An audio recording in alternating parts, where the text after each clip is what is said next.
नमस्कार, citizen channel में आपके यहाँ स्वागत है। लोकसभा चुनाव की तैयारी शुरू हो गई और हमारे साथ में अभी है अमरावती में सबसे ज़्यादा जिन्होंने लोकसभा के चुनाव लड़े और सबसे ज़्यादा प्रधानमंत्री जिन्होंने अपने कार्यकाल में देखे, ऐसे अनंतराव जी गुड़े जो माजी खासदार है और शिवसेना से यहाँ पर चुनकर गए थे। 4 बार इन्होंने चुनाव लड़ा है, जिसमें से 3 बार चुनाव जीते और 1 बार चुनाव हार गए थे।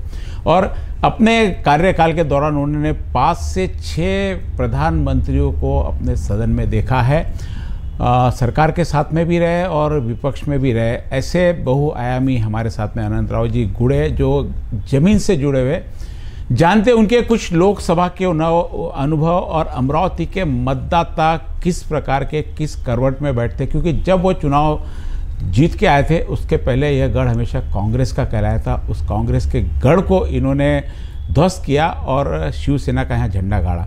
अब क्या स्थिति है तब की शिवसेना, अब की शिवसेना में, और जब के तब के मतदार और अब के मतदार में, जानते हैं। अनंतराव जी नमस्कार। नमस्कार।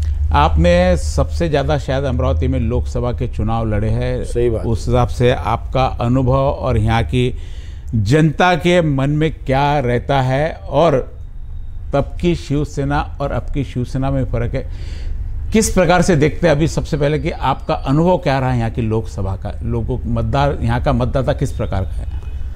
नहीं, मैंने 1996 में, आप मराठी में बोल सकते हैं। 1996 मध्ये मी पहिल्यांदा लोकसभेची निवडणूक लढलो। त्यापूर्वी मी महाविद्यालयीन निवडणुका सोडून इतर कोणती निवडणूक लढलो नव्हतो। विधान म्हणजे जिल्हा परिषद नाही, महानगरपालिका नाही, नगरपालिका नाही, आमदार नाही। माननीय शिवसेना प्रमुख बाळासाहेब ठाकरे यांनी मला डायरेक्ट लोकसभेची उमेदवारी दिली। तत्पूर्वी माझी 2 वेळा बंडेरा विधानसभेची उमेदवारी मिळता राहिली होती आणि त्याची खंत शिवसेना प्रमुखांना होती आणि म्हणून शिवसेना प्रमुखांना 1996 मध्ये मला डायरेक्ट लोकसभेची उमेदवारी दिली आणि पहिल्याच निवडणुकीत मी उभं राहून, तेव्हा काँग्रेसचे माननीय भाऊसाहेब भेले उभे होते आणि माननीय रासू गवई साहेब उभे होते। पहिल्याच निवडणुकीत मी 56,000 मतानं मी त्यावेळेस सगळ्यात पहिल्यांदा निवडून आलो आणि अगदी नवीन अनुभव होता। नवीन पार्लमेंट होतं, दिल्ली नवीन पाहिली होती, संपूर्ण देशाची पार्लमेंट त्या ठिकाणी होती आणि त्या ठिकाणी काहीतरी शिकावं आपण, कारण शिकणं फार गरजेचं होतं। संसदेचे नियम, संसदेचं कामकाज हे शिकण्यासाठी वेळ देणं फार महत्त्वाचं होतं, वाचन करणं फार महत्त्वाचं होतं। आणि जेव्हा मी या कामामध्ये लागलो, नाही आपण वाचले पाहिजे, नियम वाचले पाहिजे, आपण बोललो पाहिजे, लोकसभेमध्ये बोललो पाहिजे, हा विचार जेव्हा मी करत होतो, हे करता करता केव्हा दुसरी निवडणूक लागली पताच लागला नाही। एकदम मध्यावधी झाले, पताच लागला नाही, म्हणजे कळलंच नाही। तेव्हा 96 मध्ये मी निवडून आलो। तो देवेगौडा, पहिल्यांदा कर्नाटकाचे देवेगौडा हे पहिले प्रधानमंत्री झाले। त्यानंतर तिथं आय.के. गुजराल राज्यसभेचे, त्याच टर्ममध्ये आय.के. राज्यसभेचे एकमेव खासदार, पाठीमागं कोणत्याही प्रकारचं बॅकग्राऊंड नाही, पण पीएम झाले। चंद्रशेखर त्यावेळेस पीएम झाले आणि 3 प्रधानमंत्री मी पाहिलं आणि 18 महिन्यास सरकार कोसळलं।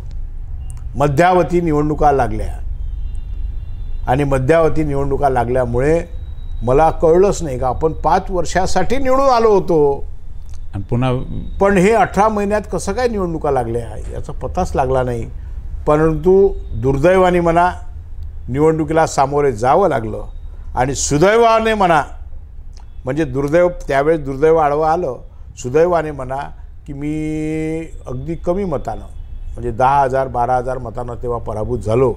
रासू गवई साहेब, संपूर्ण काँग्रेस, राष्ट्रवादी, मग दुसरा कोण, डायरेक्ट फाईट होती माझी आणि गवई साहेबाची, डायरेक्ट फाईट सरळ।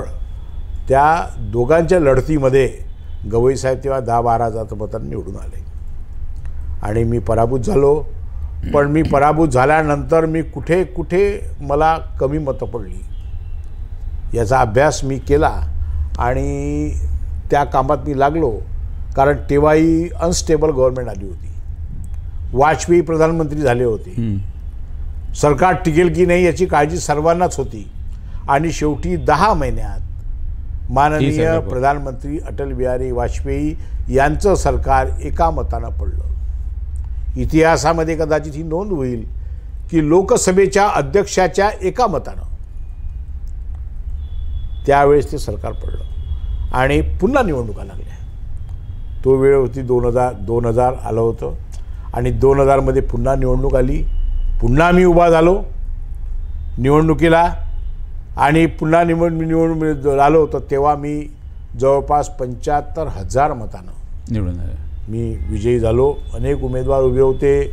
माननीय रासू गवई साहेब होते, बाकीचे अनेक उमेदवार उभे होते आणि तेव्हा 75,000 मतांनी लोकांना प्रचंड प्रेम केलं. लोकांना कळलं का नाही हा पोरगा कामाचा आहे, हा येतो, हा गावापर्यंत येतो, लोकांना विचारतो, जमिनीवर आहे, याचा विचार लोकांनी केला आणि लोकांनी भरभरून मतं दिले आणि 75,000 मतांनी मी निवडून आलो. 4.5 वर्ष माननीय स्वर्गीय अटल बिहारी वाजपेयी प्रधानमंत्री होते, माननीय प्रमोदजी महाजन होते, माननीय गोपीनाथजी मुंडे होते, ही सगळी भारतस्थ मंडळी होती. माननीय माझे गुरु श्री मनोहर जोशी सर होते आणि ते लोकसभेचे अध्यक्ष झाले. ही सगळी मंडळी, माननीय अनंत गीते होते, ते विद्युत मंत्री झाले, पॉवर मिनिस्टर झाले आणि या सगळ्या मंडळींना अतिशय सांभाळून घेत मला हे सगळं शिकवलं आणि ती जवळपास 4.5 वर्षाची टर्म म्हणता येईल, कारण 5 वर्ष होण्याच्या आधीच महाराष्ट्राच्या निवडणुका आणि केंद्राच्या निवडणुका एका दमात लागल्या, एका वेळेस लागल्या आणि एका वेळेस लागल्यामुळे त्यावेळेस की केंद्राचं सरकार हे 6 महिने आधी निवडणुका घेतल्या गेल्या आणि महाराष्ट्राच्याही 6 महिने आधी निवडणुका घेतल्या. त्यामुळे तो 4.5 वर्षाचा कार्यकाळ. त्याच्यानंतर 2005ची निवडणूक, 2005च्या निवडणुकीत उभं झालो.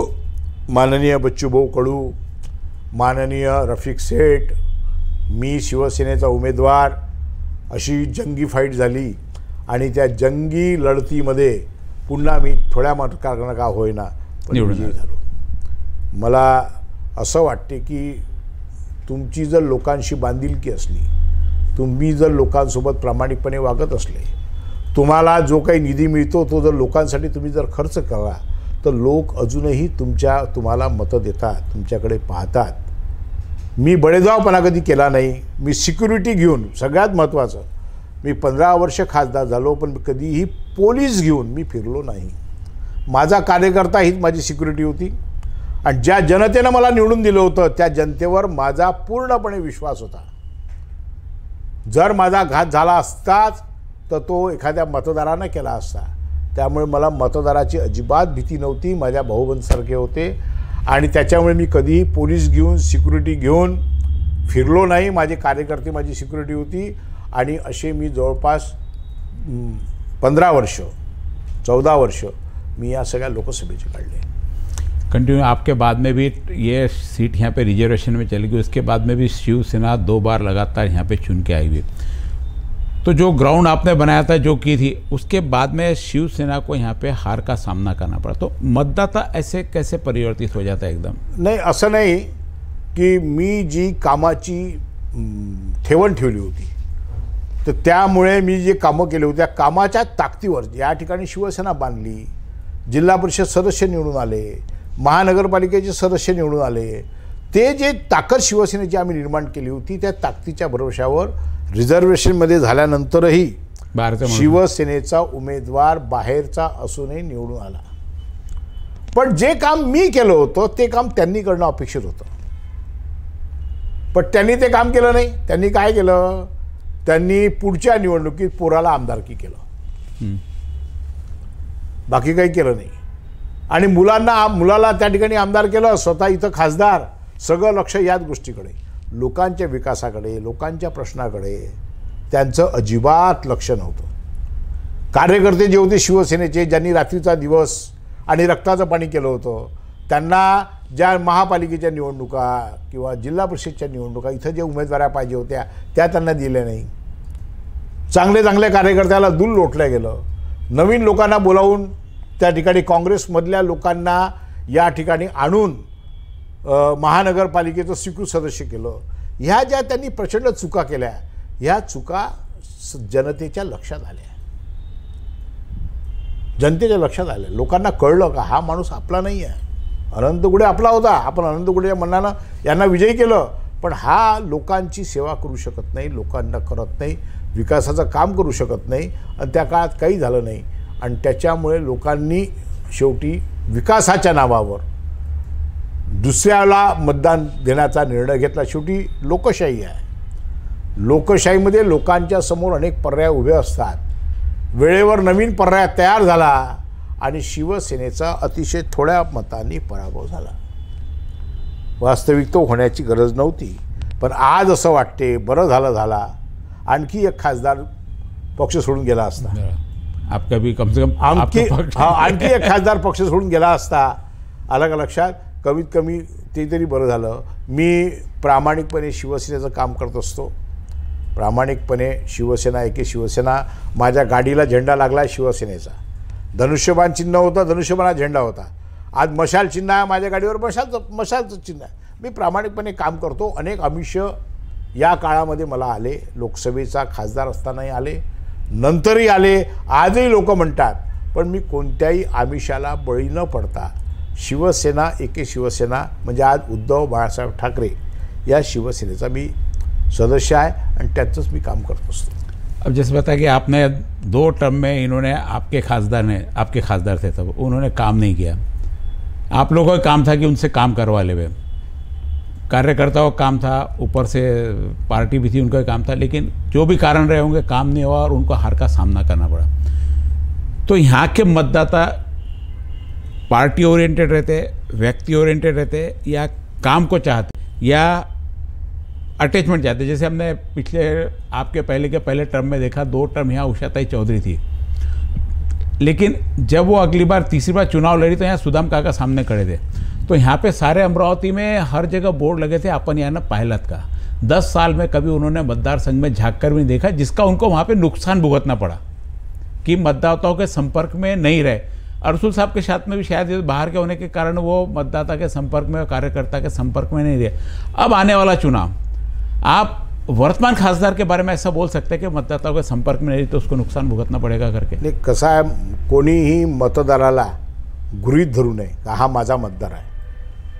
5 वर्षांना निवडणुका होतात आणि मतदार अतिशय हुशार आहे, अत्यंत हुशार आहे. त्याला माहिती आहे माझं एक एक मत थेंबे थेंबे तळे साचे या देशाचं सरकार बदलू शकते, त्यांना पूर्ण जाणीव आहे. आणि माझा जो अनुभव आहे तो 2 गोष्टी आहे की या मतदारसंघात लोक विकासाकडे लक्ष देतात.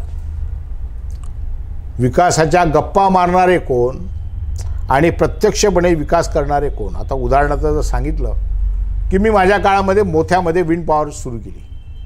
चिखलदरा तालुका असा होता का ज्या ठिकाणी 8-8 दिवस 15-15 दिवस विद्युत मिळत नव्हती, लाईन मिळत नव्हती, पॉवर मिळत नव्हती. आम्ही विशेष करून त्या ठिकाणी कोणीही हा विचार डोक्यात आणला नाही का या ठिकाणी विंड पॉवर सुरू होऊ शकते. तेव्हा आम्ही 2 मेगावॅट केली, नंतर गव्हर्नमेंटने आणखी 2 लावले, आता 4 मेगावॅट झाली. सगळ्या ठिकाणी आकाशवाणी केंद्र होतं. अकोल्यात आकाशवाणी केंद्र होतं, यवतमाळमध्ये आकाशवाणी केंद्र होतं, नागपूरमध्ये आकाशवाणी केंद्र होतं. परंतु हे विभागीय महसूल केंद्र असतानाही अमरावतीत आकाशवाणी केंद्र नव्हतं. मी माननीय मनोहर जोशी सर हे अध्यक्ष असताना त्यांच्याकडे याचा हट्ट धरला आणि कुमार मंगलम नभोवाणी मंत्री होते, त्यांच्याकडून आम्ही अमरावतीचं आकाशवाणी केंद्र मंजूर करून आणलं. तर लोकांनाही दिसते, आज लोकांना ते आकाशवाणी ऐकायला मिळते दिवसभर. हे अमरावती स्टेशन आहे म्हणून ऐकायला मिळते. लोक दिवसभर रेडिओ गाडीमध्ये असो, घरी असो मध्ये ते जे करू शकलो आज ते लोकांना कळते, दिसते. आणि लोकांना कोण विकास करते आहे, कोण विकासाच्या गप्पा मारते आहे, हे सगळं मतदार आपल्या मनामध्ये ठेवतो. आणि बरोबर ज्या वेळेस मतदान असते त्यावेळेस मतदान करतात. हा एक विषय आहे. दुसरी गोष्ट आणखी मतदानाची आहे, मी ती पाहिली आहे, अनुभवली आहे की दुर्दैवानं म्हणावं लागते का लोक जातीकडे पाहूनही मतदान करतात. यहाँ पे अमरावती में विशेष करके मग ते महापालिका असो, जिल्हा परिषद असो, नगरपालिका असो, अनेक अनुभव घेतले, विधानसभा असो की लोकसभा असो, जातीकडे पाहूनही लोक मतदान करतात. आणि याचाही अनुभव मी चांगला अनुभवला. काय फरक पडते काय नाही हे मी पाहिलं. परंतु मला असं वाटते की जात वगैरे हा काही इश्यू असायला नाही पाहिजे. हा देश एकसंघ आहे. अनेक जातीचे, अनेक धर्माचे, अनेक पंथांचे, एकाच जातीमध्ये अनेक पंथ असणारे असे लोक या ठिकाणी राहतात. लोकांनी विकासाची दृष्टी ठेवली पाहिजे आणि कोण खरं बोलतो आणि कोण खऱ्या अर्थानं आपलं काम करू शकतो, आपल्या मतदारसंघाचा विकास करू शकतो, हा विचार मतदारांनी खऱ्या अर्थानं करायला पाहिजे. तुम्ही विचारलं चंदूभाऊ आजची परिस्थिती काय आहे. आता आजची परिस्थिती येईल समोर. अजून तर लोकसभा आता आचारसंहिताच जाहीर व्हायची आहे. लोकसभेची निवडणूक जाहीर व्हायची आहे.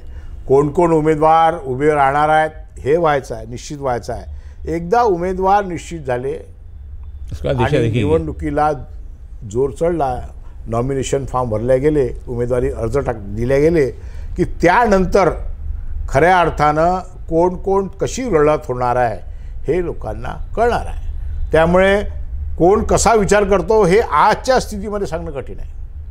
परंतु मला असं वाटते का लोक बदलाच्या विचारामध्ये आहेत. देश का बदलाव आहे अमरावती का बदलाव नाही. मी सध्या अमरावती विचार करतो. अमरावतीमध्ये लोक बदलांच्या विचारामध्ये आहे आणि देशामध्ये वातावरण सध्या राममय झालं आहे. त्यामुळे राम जन्मभूमीचं वातावरण आहे. त्याचं कोण कसं कशा पद्धतीनं क्रेडिट घेतं त्याच्यावर उसका फरक अमरावती में तो पडेगा ना. हां, त्याचा फरक अमरावतीतही पडेल.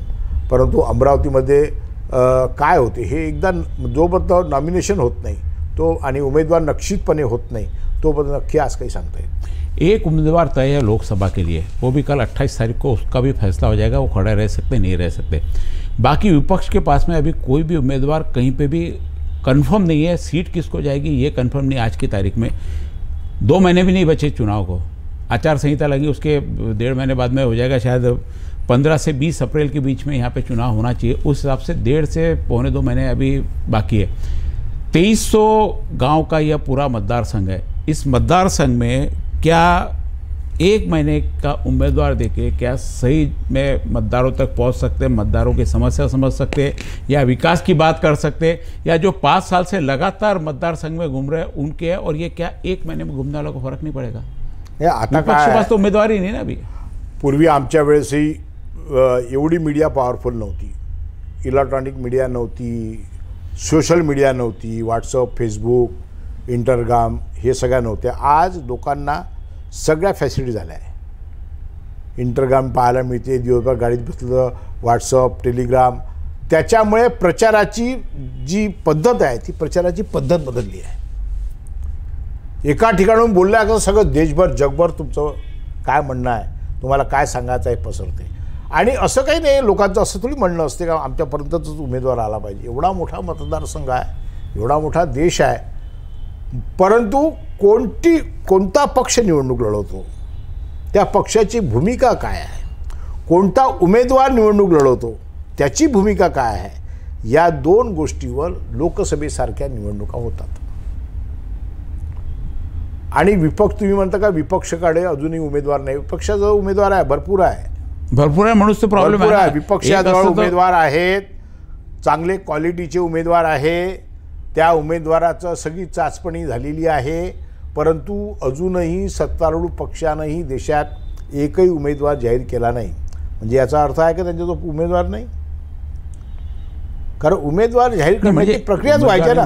नाही, सगळ्या ठिकाणी उमेदवार आहे. युतीला शिवसेनाला येते का काँग्रेसला, याच्यामध्ये काय आहे? नाही, कोणालाही होते, कोणाला जिथे. आता अमरावती, मला सांगा, महाराष्ट्रामध्ये सध्या 3घांचं पक्ष सरकार आहे. मग 3घांचं सरकार आहे, त्यांच्या कुठं ठरलं अमरावती कोणाला जाणार आहे? अजून काहीच ठरलेलं नाही आहे. जे काही आहे ते गुलदस्त्यात आहे. सगळ्यांचे प्रयत्न सुरू आहे. आलं का लक्षात? आपल्याला मिळालं पाहिजे. प्रयत्न सगळ्यांचे सुरू आहे. आणि अगदी वेळेवर जेव्हा तुम्हाला पाहिजे तेव्हा नावं जाहीर होतील आणि लोकांसमोर येतील. लोकांची देशात मानसिकता झाली आहे की लोकसभेची निवडणूक येते आहे. ही मानसिकता लोकांची झालेली आहे. त्यामुळे जेव्हाही उमेदवार तयार होईल त्यावर लोक मतदानासाठी तयार होतील. आपने जैसे बताया कि लोग विकास के काम को यहाँ पर चाहते हैं, और जो विकास के काम की तरफ ध्यान देता उसको वोट देंगे। जैसे पिछले बार भी आपने कहा कि 2 टर्म में यदि आनंदराव अडसूल यदि विकास की तरफ ध्यान देते तो शायद तीसरे टर्म में उनको हारने का काम नहीं पड़ता, और बहुत 30-40 हज़ार वोटों से उनका हार, वो भी शायद नहीं हारते। अब 5 साल में आपको क्या लगता है क्या विकास होना चाहिए था और अभी मोदी सरकार ने अमरावती में नहीं किया? क्योंकि आपके समय भी हमने देखा था कि जो अमरावती का मॉडल रेलवे स्टेशन बता, आप उसके विरोध में थे, स्टेशन उठाने के विरोध में थे, रेलवे पटरी उठाने के विरोध में थे। तो ये विकास के विरोध में था कि विकास के लिए था? ये नहीं, मैं अमरावती की रेलवे पटरी के विरोध में नहीं था। मेरा कहना था अमरावती और बंडेरा एक ही है जी। कारपोरेशन में बंडेरा और अमरावती एक ही, मोहल्ले का जैसा नाम है वैसा बंडेरा है। अगर ये रास्ता अपन यहाँ से डायरेक्ट वहाँ तक लेके जाते बंडेरा तक, तो एक बड़ा रास्ता बंडेरा जाने के लिए तैयार होते और वहाँ स्टेशन पर हम जा सकते इजीली, म्हणजे अमरावतीचं स्टेशन। परंतु जेव्हा सर्व जे काही राजकीय नेते होते त्यावेळेस सर्व पक्षांची सगळ्यांनी जेव्हा हा निर्णय घेतला का नाही अमरावतीचं रेल्वे स्टेशन पाहिजे, ते जर आपण काढून टाकलं तर अमरावतीचं नाव हे रेल्वे स्टेशनावरून निघून जाईल। आपण खूप भविष्याचा विचार केला पाहिजे। कदाचित माझी हे परिपक्वता कमी पडली असेल, अनेक चांगले राजकीय नेते या ठिकाणी होते आणि ती भूमिका जेव्हा आली तेव्हा अमरावतीच्या मॉडेल स्टेशनसाठी म्हणजे अमरावती रेल्वे स्टेशनसाठी मी आग्रही झालो आणि अमरावती स्टेशन सुरू झालं। शेवटी कसा पर्याय असतात। आज असं आहे की आजही अनेक कामं अशी आहे, अमरावतीचं विमानतळ जो येतो ते सांगतो अमरावतीचं विमानतळ आपके समय से चल रही प्रक्रिया पूरी कैसे चल रहा है? बस अभी शुरू हो रहा है। वो और शकुंतला अभी शुरू हो रहा है, अभी शुरू हो रहा है, शुरू ही नहीं हो रहा है। कोई नई रेलवे लाइन शकुंतला लेके वहाँ से चलो वही वो भी शुरू नहीं हो रहा है। अमरावती का वैगन फैक्ट्री इंडस्ट्री पूरी तैयार हो गई। मेरे को समझ में नहीं आता क्यों नहीं इनॉग्रेशन हो रहा है। अमरावती का वैगन फैक्ट्री तैयार हो गई, उसका भी इनॉग्रेशन होना चाहिए। या जर गोष्टी जर सोडल्या तर बाकी मला अमरावतीत काही विशेष घडल्यासारखं दिसत नाही 5 वर्षात। क्या अपेक्षा क्या मैं आप खासदार रहे, जनता के नजदीक काही घडलेलं दिसत क्या नाही। अमरावती में होना चाहिए था जो नहीं हुआ? म्हणजे अमरावतीच्या MIDC मध्ये जे कारखाने होते, माननीय राष्ट्रपती श्रीमती प्रतिभाताई पाटील यांनी ज्या उद्योग या ठिकाणी आणण्याचा प्रयत्न केला, संरक्षण मंत्रालयाचा एक उद्योग या ठिकाणी येणार होता, त्याची त्यांनी जागा घेतली, त्याची भिंत बांधली। तो उद्योग कायम ठेवणे आणि सुरू करणे गरजेचं होतं। दुर्दैवानं ते झालं नाही। अमरावतीचा वॅगन कारखाना 5 वर्षापूर्वीच मंजूर झाला। या 5 वर्षात तो सुरू होणं गरजेचं होतं, आजच्या तारखेमध्ये सुरू झालं नाही। अमरावतीचं विमानतळ तर कित्येक दिवसापासून म्हणजे माझी आधीपासून आज अजित पवार ने कहा कि उसका काम करीब कंप्लीट होने का हर साल पैसे मिलते उनको, हर साल होता, लेकिन सुरू व्हायला पाहिजे होतं। खऱ्या अर्थानं नाईट लँडिंगची व्यवस्था आणि ते सुरू होणं। अमरावती यवतमाळ जो रस्ता आहे त्याला पर्यायी मार्ग काढला, तो पर्यायी मार्ग सुरू करून हा रस्ता बंद करणं आवश्यक होतं। अजूनपर्यंत ते झालं नाही आणि विमानतळाचं उद्घाटन होईल की नाही हे सांगता येत नाही। म्हणजे या सगळ्या गोष्टी थांबलेल्या आहेत। तर त्या सुरू झाल्या। फिनले मिल बंद पडली तर बंदच पडली, सुरू झाली नाही। नवीन कोणता विशेष उद्योग अमरावतीच्या पंचतारांकित MIDCत आला विशेष वेगळा असं दिसत नाही। त्याच्यामुळे जे काम आहे माननीय नितीनजी गडकरींच्या रस्त्यांचं काम आहे, देशभरात आहे, हिमालयात गेलं तरी आहे, लेह लडाख काश्मीरला गेलं तरी आहे। त्यामुळे त्यांची फक्त कामं काय आहे ते दिसतात। तर त्याच्यामुळे अनेक लोकांची अपेक्षा आहे का बऱ्याच गोष्टी व्हायला पाहिजे होत्या, ते अजूनही होत नाही आहे। अमरावतीचं रेल्वे स्टेशन प्रचंड मोठं रेल्वे स्टेशन आहे बंडेराचं।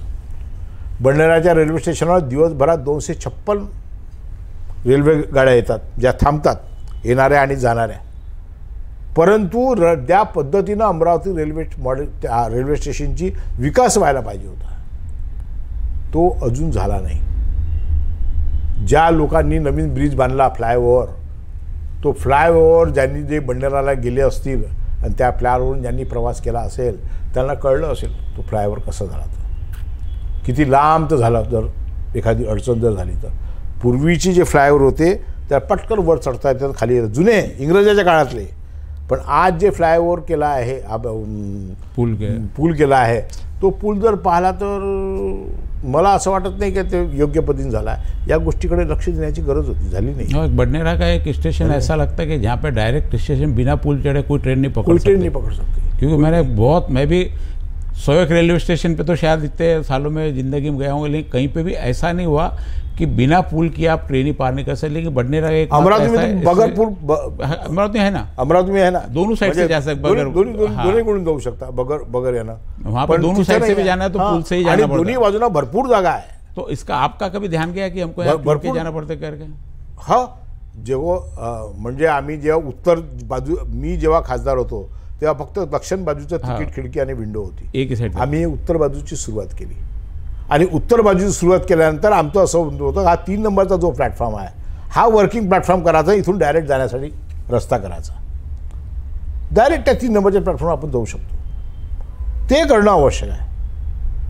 तो भी हो सकता है ना. तसं हा जो मधातला प्लॅटफॉर्म आहे नंबर 1 आणि नंबर 2 आता जो बीच में तो जो बीच में मधात आहे, तो तिकडला जो सुरू केला उत्तरेकडून, तर तिकीट काढल्याबरोबर त्या प्लॅटफॉर्म येऊ शकते माणूस. इधर से भी हो सकता है, जगह तो इधर से भी है, तिकड नाही. तर ते या गोष्टी, या सुधारणा आवश्यक आहे. आणि रेल्वे विभागाला, रेल्वे मंत्र्याला या टाकणं आहे. कसं आहे, फोटो काढणं, फिरणं हा भाग वेगळा आहे, आणि प्रत्यक्ष कामाला गती देणं, काम करणं हा भाग वेगळा आहे. बोर्ड लावणं, भूमिपूजन करणं हा भाग वेगळा आहे, आणि प्रत्यक्ष त्या कामाला सुरुवात करणं हा भाग वेगळा आहे. आता मी ज्या राजापेठवर राहतो तिथला रस्ता झाला, कॉन्क्रीटचा रस्ता झाला.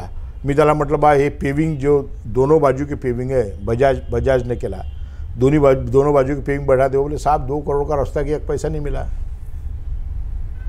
मैं पेविंग ही नहीं बैठा सकता, सरकार ने दिया. तर असं कितपर्यंत आहे, असं कुठपर्यंत आहे. म्हणजे एका कॉन्ट्रॅक्टरला माझ्यासाठी मी फोन केल्यानंतर त्यानं असं उत्तर दिलं. तर मग आता असे किती रस्ते झाले आणि किती जणांचे पैसे मिळाले नाही. त्याच्यामुळे विकास कुठं आहे हे शोधला पाहिजे. कुछ अभी कल परसों में वहाँ पे मुंबई में मीटिंग हुई अमरावती की लोकसभा चुनाव शिवसेना के मशाल चिन्ह पे लड़ने के लिए, जिसमें दिनेश बुप का नाम बहुत है. किस प्रकार से देखते हैं दिनेश बुप को लोकसभा खासदार के रूप में आप? नाही, कसं आहे की निवडणूक आली की मीटिंगा बैठका या सुरूच असतात. मातोश्रीवर आमच्या नेहमीच मीटिंगा होतात, नेहमीच बैठकी होतात. याच्यापूर्वी देखील अमरावतीमध्ये कोण उमेदवार आहे, लढायची की नाही लढायची आहे, कसं करायचं आहे या बाबतीत मिटिंगा झाल्या, बैठकी झाल्या. काल परवाही बैठक झाली. आम्ही सांगितलं की आमच्याकडे उमेदवार आहे, 2-3 उमेदवार आहे, आणि त्याच्यामुळे 2-3 उमेदवारापैकी शिवसेनेला उमेदवारी मिळावी. कारण गेल्या 6 लोकसभा आम्ही लढतो आहे, आणि त्यामुळे ती आपल्याला मिळावी असा प्रयत्न आम्ही कार्यकर्ता म्हणून आमचं काम आहे. शेवटी कोणाला उमेदवारी द्यायची, कोणता मतदारसंघ लढायचा नाही लढायचा हा सर्वस्वी अधिकार माननीय पक्षप्रमुख उद्धवसाहेब ठाकरे यांच्याकडे आहे, आणि ते जो आदेश देतील त्या आदेशांमुळे आम्ही पुढे काम करणार. समझो शिवसेना की सीट मिलती है यहाँ पे, जो भी आपका उम्मीदवार खड़ा रहता है, क्या चैलेंजेस रहेंगे उसके सामने छूट के आने के लिए? ते उमेदवार म्हटलं की चॅलेंजेस असतातच. ही सोपी गोष्ट नसते. निवडणूक लढवणं काही सोपी गोष्ट नाही आहे लोकसभेची. तर चॅलेंजेस असतातच, चॅलेंज राहणारच आहे. विरोधक आहे बलाढ्य. आता जे सध्या सिटिंग खासदार आहे ते कुठून लढतात, भाजपतून लढतात की अपक्ष म्हणून लढतात, किंवा तुम्ही जसं म्हटलं की त्यांची कोर्टात केस आहे ती रद्द होते, आणखी कोणी नवीन उमेदवार येतो. कारण तिकडे 3 पक्ष आहे. मग अजित पवार गटाचा उमेदवार येतो का, एकनाथ शिंदे गटाचा उमेदवार येतो का, की भाजपचा गटाचा उमेदवार येतो, यावर पुढच्या निवडणुकीची रणनीती राहणार आहे. आमच्याजवळ चांगले उमेदवार आहे. तुम्ही जसं नाव घेतलं दिनेश बुपचं, दिनेश बुबही उमेदवार आहे. रवींद्र राजूस्कर आमच्याकडे चांगला उमेदवार, सुशिक्षित इंजिनियर असणारा उमेदवार आहे. संजय गवाळे नावाचा आमच्याकडे चांगला उमेदवार आहे. लक्षात, आमच्याकडे चांगले उमेदवार आहेत, आणि आम्ही ते सगळे पक्षांना सांगितले आहे. त्यामध्ये काय निर्णय व्हायचा पक्ष करतो. जैसे सामने बताया कि बलाढ्य सामने आपके है, वो खड़े तो रणनीति और दूसरा खड़ेगा तो हर बार रणनीति में अलग अलग फर्क आएगा। आप कितने सक्षम हो सामना करने के लिए शिवसेना के रूप में अभी, क्योंकि आपने ऑलरेडी 4 चुनाव लड़ चुके हो, आपको शायद मुझे लगता है गली गली लोकसभा चुनाव की पता है। नहीं, ऐसा है, अभी महाविकास आघाड़ी हो रही है जी, कांग्रेस है, राष्ट्रवादी है। हाँ, कांग्रेस के भी लोग फूटे हैं, राष्ट्रवादी के फूटे हैं, शिवसेना के फूटे हैं, लेकिन हमें ऐसा लगता है कि आज भी जनमानस हमारे साथ में है। आज भी हाँ हमारे साथ में है, और वो हम जब लोगों से बात करते हैं तो लोगों से वो ध्यान में आते हैं, और अगर हमने अच्छा उम्मीदवार दिया हमारी पार्टी ने तो लोग बदल सकते हैं हमको। कई बार ऐसा होता है कि आप आपका उम्मीदवार मांग रहे हैं और दूसरा आपका सहयोग दल अपना उम्मीदवार मांग रहा है, अपनों को टिकट नहीं मिले तो हम उसके खिलाफ में काम करते हैं कि ये नहीं आने। तो आपके यहाँ की युति का कैसा रोल रहेगा? किसको भी आपको जाती है, कांग्रेस को जाती है, किस प्रकार युति का? कांग्रेस को जाए, राष्ट्रवादी को जाए या शिवसेना को जाओ, हम ताकत के साथ एकजुट से काम करेंगे, एकजुट से काम करेंगे, और बिल्कुल कांग्रेस भी करेंगी, राष्ट्रवादी भी करेंगी और शिवसेना भी करेगी। मतदाताओं महाविकास आघाड़ी करके हम यह चुनाव लड़ेंगे। मतदाताओं को संदेश की किस प्रकार उन्होंने उम्मीदवार का चुनाव करना चाहिए? देखो चंदू बाबू, अभी तो चुनाव को समय है, मतदाता को संदेश तो देंगे। नहीं, किस प्रकार का उम्मीदवार होना चाहिए? नहीं, उन्होंने क्या अपनी बुद्धि लगानी चाहिए, किस प्रकार के उम्मीदवारों को देना? 18 लाख मतदाता है और हर को पूछते बैठे किस प्रकार से उम्मीदवार है, तो हर संदेश तो दे सकते हैं, हर प्रकार से बात ये करेंगे। मतदाता के सामने जब हम जाएंगे फिर मतदाता से हम बात करेंगे, उनको कहेंगे कि हमारा उम्मीदवार किस प्रकार से अच्छा है, उम्मीदवार निश्चित हो जाए, उसके बाद में ये बात हो सकती है। ये थे हमारे साथ में अनंतराव जी गुड़े, जो 4 टर्म में चुनाव लड़ चुके हैं, 4 बार लोकसभा के चुनाव लड़ चुके हैं और वर्तमान में अभी शिवसेना के यहाँ के नेता है। और इनका प्रयास है कि यहाँ पे शिवसेना की सीट लड़ी जाए कि लोकसभा, क्योंकि पिछले 6 टर्म से यहाँ पे लोकसभा का चुनाव शिवसेना ने, यानी उद्धव बाला साहब ठाकरे, अभी जो वर्तमान में शिंदे के पास में इनके जो खासदार थे, इन्होंने कहा कि अच्छा हुआ वो चुनकर नहीं आया, नहीं तो हमारा एक खासदार और चले जाता। तो वो भी अभी जो यहाँ पे खासदार थे वो भी अभी शिंदे के पास में। तो खासदार का दावा है कि कार्यकर्ताओं का दावा है, ये तो अब वक्त बताएगा। आपने महत्वपूर्ण जानकारी, इसके बहुत बहुत धन्यवाद। धन्यवाद।